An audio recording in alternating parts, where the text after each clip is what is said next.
Welcome to the Dear NICU Mama podcast. Our mission is to connect the past and the present NICU mom by bringing them out of isolation and into a sisterhood of women who can stand alongside each other as we heal and grow both in and out of the NICU. Our hope is that through interviews with trauma-informed medical and maternal mental health experts and vulnerable stories from NICU mamas themselves, that you would feel connected to the Dear NICU Mama sisterhood around the world. So, whether your NICU journey was 50 years ago, or whether you find yourself in the NICU today, we hope that this podcast reminds you that you are not alone.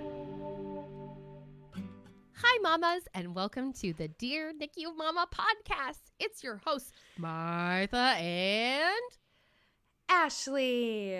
Dun, dun, dun. We are very theatrical today. Yes, we are. We're feeling high off of life and green tea and vitamin C, emergency, and Zicam. Breaking news. Martha and Ashley share a podcast episode about cold and flu season, and what do we get? COVID. we in truest form, in best friend work wife form, we literally got it concurrently at the exact same time. We have our suspicions who gave it to us. We won't tell you the establishments where they work, but we have feelings. Yeah, we have feelings. But Ashley and I were really down for the count. And also, it seems like we talked about this, like daily, we talk about this. Literally every single parent and friend from the NICU community that we know has been touched already by RSV, influenza A, general colds, COVID. It's been a rough season so far. It's been hard. Mm-hmm. Yes, but you can do this. But yes, I'm sorry. Yes, I should say the reality is we know it's been hard. We see you. We know that every day getting through it, assessing your kids' symptoms, it's exhausting. And just know that you are absolutely not alone. We are writing this out along with you. Ash is totally right. We're going to get through this. We get through it every single year. We'll stand next to each other as we kind of plunk through. Plunk is the only word I could think of. But Ash, you're right. I'm sorry. I shouldn't be so glib and dewy. Girl, we're still recovering from COVID. We're not thinking quite straight. I was just like, it's rough. That was gonna be the I mean, you're not wrong. It is rough. But that's not why people tune in. That's why they tune into CNN. That's what that's there for. But yeah, all this to say, if you're struggling, reach out to the people who love you and are there to listen. For me, that's Ashley. Yeah, and that's you for me. Yeah. Look at us. Yep. We are just and our spouses two peas reluctantly. in a pod. Yeah. No, and we can't believe it, but we are officially at our final episode of season 5, which is totally bonkers. I don't know how we got here, but we somehow did. It's been a season. It's been a year. It's been a good season and a good year, but we are really excited for some time with our families over the holidays and also to come back with season 6. We've been planning out season 6 and I am so pumped for it. I'm always in awe when we come to an end of the season and we look back at the variety of content, just the quality of the people who come on and share their stories, either as NICU parents themselves or as experts. And I feel very, very blessed to do this. It's very silly to me that this is like part of our jobs, but it's also very cool. So I'm just so grateful. Yeah, it is. No, I feel the same exact way. We are forever indebted to the specialists who donate their time to be on the podcast and also to the moms who come on here so courageously and relive experiences of their lives that they survived. And so it's a true honor to get to share this space with you, and we're just truly so grateful that you choose to listen. Anytime that we see a message come in of how you're listening, whether that's on your commute to the NICU or as you're washing the dishes or those middle of the night pumping sessions, just know that we love hearing from you, and it's truly a gift that you listen, and this community and this sisterhood is so special to us. So cheers to an amazing season 5, and we are super pumped for season 6. Well, today's farewell, we wanted to do a mama's call-in We know that with the holidays up and coming, it can feel bittersweet. It can feel really special because the holidays kind of bring that magic to the air. And yet it can also be filled with grief because maybe the holidays this year don't look how you envisioned they'd look. You might find yourself in the NICU today. You might find yourself declining invitations to go to gatherings or parties that you usually would have gone to. And so we wanted to do a holiday episode talking about the people in our life throughout our NICU journeys who became like family to us. As you guys know, oftentimes, especially during COVID, our villages or our family, we just didn't have access to them because we had to protect ourselves. But it was those people in the NICU or those specialists in our lives that continued to be with us every day, and they became family. So we have some really beautiful voicemails to share. And before we do that, Martha and I thought it'd be fun to also share some of the people in the NICU that became family or just left an imprint on our life and felt like family during our stay. So Martha, do you want to start?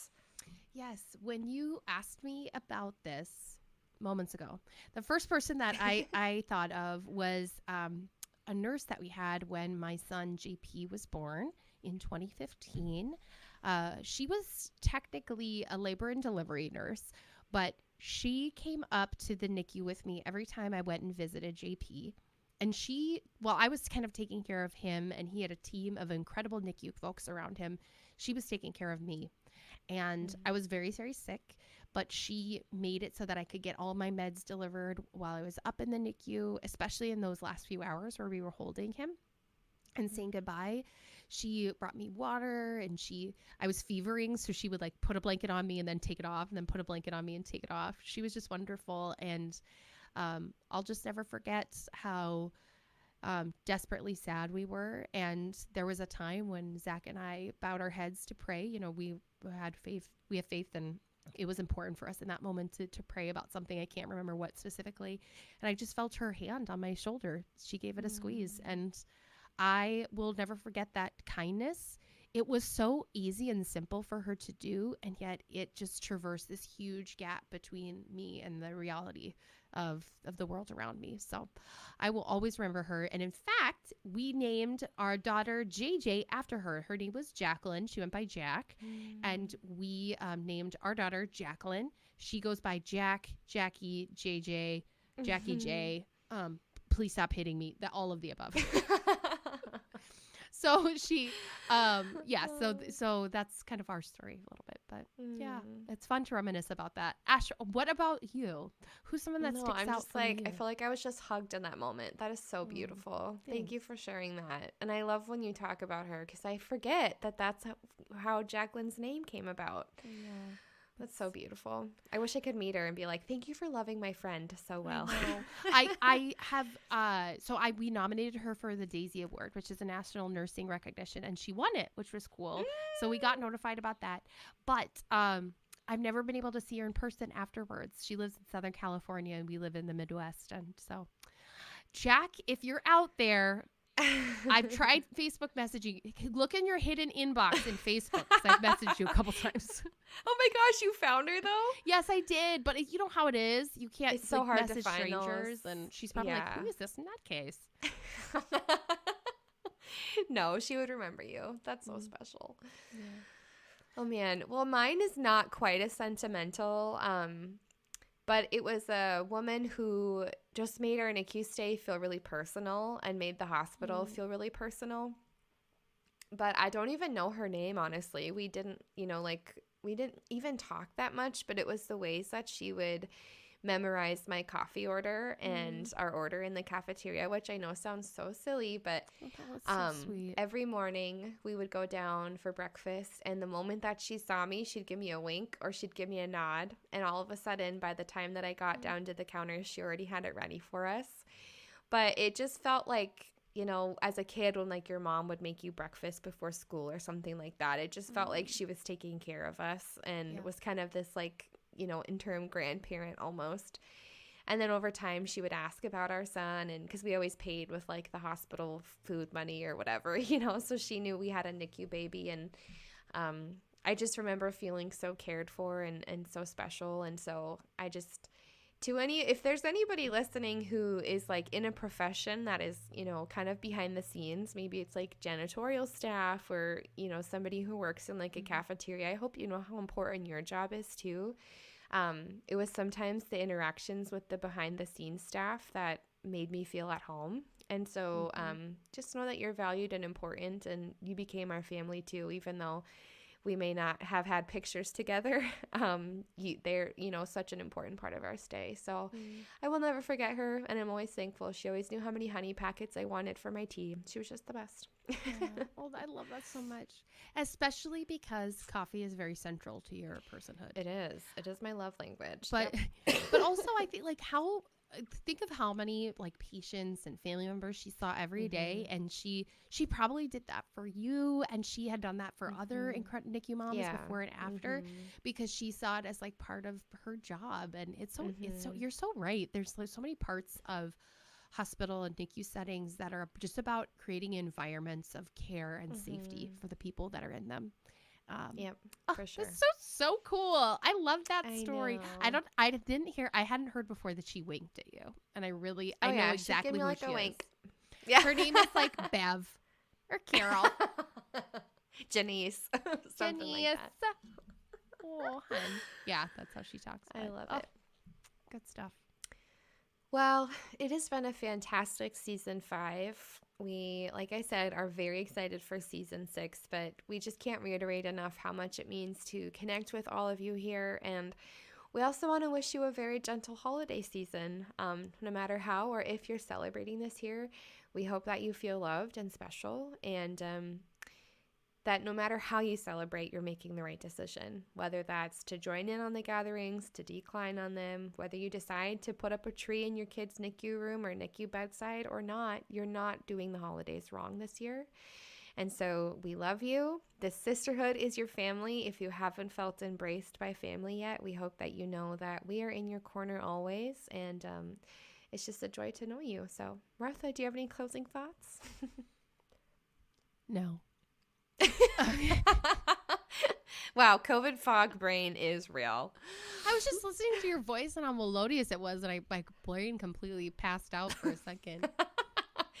The question Martha asked me before this was, what was it? Do you think I'm going to get a bald spot from my headband? Well, it was a serious question. I am so sorry. My brain is all over the place. And so I hope that you're also going on a cruise tomorrow. So girl, you have permission to have your brain be all over the place. I hope that those listening find hope in knowing that they aren't alone in their brain fog, because that's where I'm at right now.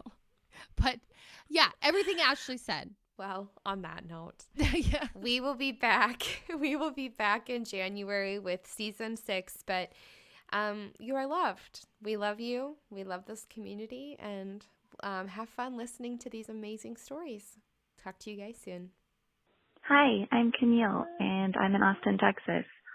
One of the NICU family members that sort of became part of our family while we were in the NICU, that sounds weird, was we actually stayed at the Ronald McDonald House, and they had a therapy pet, and so the dog's name was Mogi. And she was a golden doodle, and she sort of became our little NICU family therapy dog, especially since our golden doodle was back home getting loved on while we spent our days at the NICU. So that was a fun one. Not all, I guess, NICU people are people. Sometimes they're fur babies. Thanks. Hi, my name is Kristen, and I live in Utah. I wanted to tell you about my NICU experience in response to your prompt. My experience was wonderful, and really everybody was family.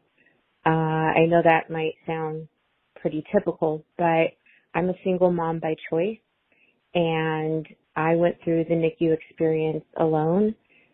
So having the staff and techs and nurses and doctors and everybody know where I was coming from and how I became a mother was really special. Everybody there just really looked out for me and my son, of course, and they were always checking on me and making sure I was doing good with work. I was working full time. I'm a third grade teacher. So I just can't speak enough about how wonderful they were, kind of going above and beyond, taking care of me as well as my son. I wouldn't change my process of becoming a mother, even now, knowing that I would have this NICU experience, because I got so much support and kindness from the staff in the NICU. My friends and family, of course, were very supportive as well, especially through this process of becoming a single mom by choice. However, they live in other states, so most of their support was through phone calls and text messages. So having the face-to-face support with the nurses and techs were wonderful. A few people who were above and beyond would be Casey and lactation, and some nurses like Grace. Grace was the nurse who actually was with us on our discharge date, which was about 3 weeks ago. Thank you so much for listening to my story, and I hope you all have a great day. Hi, my name is Danielle Morris, and I'm calling from Ontario, Canada. I am going on day 206 of being in the NICU with my son. We are going to be discharged hopefully next week. So I have lots of people that I could talk about in this prompt, but the person that's coming to mind is the first doctor that we had in the NICU. My son developed surgical neck, 8 days into our stay after he was born at 24 weeks and 4 days old. And this doctor, she knew things were bad, and she was trying to prepare my husband and I as best as she could. And she sat us down, and she just kept looking at me and saying, "Danielle, I hope you know how sick your son is." And it was hard to hear those words, but we got through it, and my son just kept achieving things and surpassing goals that were being set for him. And the last time that we saw her before she left for another assignment, she looked at me and she said, "I want a picture of your son for my office because I'm just so proud of his journey, and I'm so proud of his parents, you and your husband." And on one of the worst days of my entire life, and hearing her say those things, I still felt like she really did care about us, and she did care about my son. And I will never forget that moment as long as I live. I know my husband won't either. And I hope that we will be able to reunite with her when we follow up at the hospital for different appointments with different clinics. But that's something that you'll just never forget. And how proud she was of my son in the later months was just something that's incredible. And I'm so grateful for every single person that we've met on this journey. And it's going to be incredibly hard when we leave after almost 7 months. But these people have made me believe in myself and made me pull out a strength inside of myself that I never knew I had, that I needed to pull out for my son. So thank you for this prompt. It made me reflect back on a time that I try not to remember. And I'm so grateful. So thank you. And to all the NICU mamas out there, if you're starting your journey, you're in the middle of it, or you're at the end like I am, I'm sending you so much love. Thank you. Hi, my name's Heather Hall, and I live in Northwest Arkansas, and I gave birth to my daughter, Sarah, at 34 weeks. And one of the most memorable moments I had in the NICU was when my husband had to go back to work, but I was still able to be in the NICU with my daughter. But being alone with her was really challenging. I was dealing with a lot of postpartum feelings. And one of our occupational therapists, she built this friendship with me. She would come in and talk with me for a couple of hours every day, just in between seeing other babies. And she learned that I was really into photography, and there was one day that she came in, the sun was really bright in our room, and she said, okay, we're going to do a photo shoot for Sarah. And looking back on it, I realize now that she was probably doing that quote-unquote therapy, not for Sarah, but for me, because it changed my mood for the rest of the week, and it made me feel like I wasn't alone and we could do fun things in a scary place. And it was just a really memorable experience. And when we were being discharged from the NICU, there were lots of tears and hugs shared between us and our therapy group. So that's my story, and I'm so appreciative of Carrie from our NICU. She was wonderful. Hi, my name is Molly, and I live in Midlothian, Virginia. Somebody who became more like family to me is a nurse. Her name is Renee, and she was actually there the night that I delivered my twins. I didn't know this at the time because I was pretty out of it from my C-section, but I did find out from my husband and later in meeting her that she was there, and she took such great care of one of my baby girls. We are on day 95 in the NICU with her, and Renee continues to be our favorite nurse throughout that time. Something that really stands out to me is when she asked us where we live. And I know that sounds so silly, but it really reminded me that, first of all, she lived really close to us in the same neighborhood, which was kind of cool. But it really just reminded me that she was a human, that we're humans. We are there for very similar reasons, and that's to get the baby home and safe and healthy. But at the end of the day, we both are just people living, and we talked about different things around the neighborhood that have been happening, and it was just a really great connection with her. So she feels like family. She calls herself Aunt Renee, and I just love her. I love that she has been taking care of my baby while I am not able to be there, and that is all I wanted to say. Thank you all for so much for what you do. Hi, this is Sarah from St. Paul, Minnesota, and the person that became family for us, on top of primary nurses and the people who really gave so much specialized care to our 24 and 3 micro-preemie was the staff member, Katie, at Ronald McDonald House. We had her in June of 2020 in the middle of the pandemic and didn't think that the house would actually be available to us, but I walked in and she gave us a tour and told me what was available, the food, the space to just be and deal with what was going on and what we were going to endure over the next 16 weeks.